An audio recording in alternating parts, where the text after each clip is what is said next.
Afternoon guys, nakatapos lang natin maligo.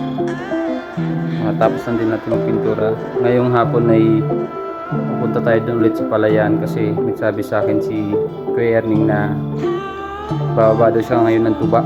At saka pupunta yung mga kaibigan niya doon.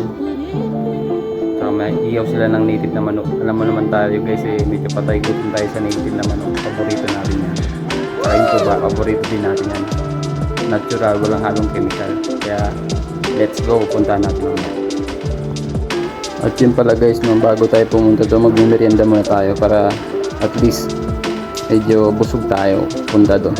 Nakakaya naman na gagawin nating ulam yung pulutan nila, diba? So kain muna tayo guys, kain tayo. Hello, what's up guys?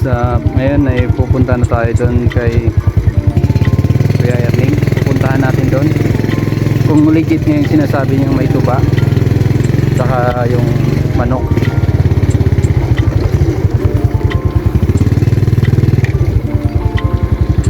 Bago tayo pumunta doon ay silip muna tayo.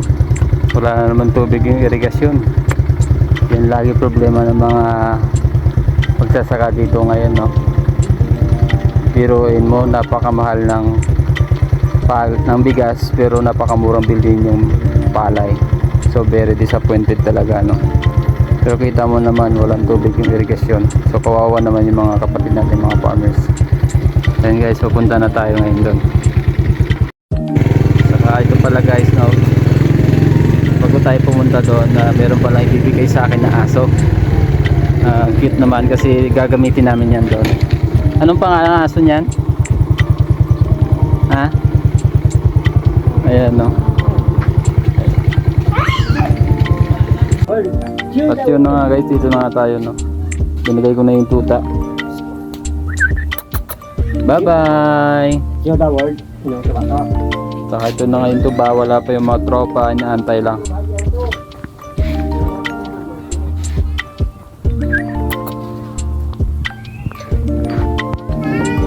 Ito na nga guys, no? Pruweba na may tuba. Namit? Ayun, that's it for the day.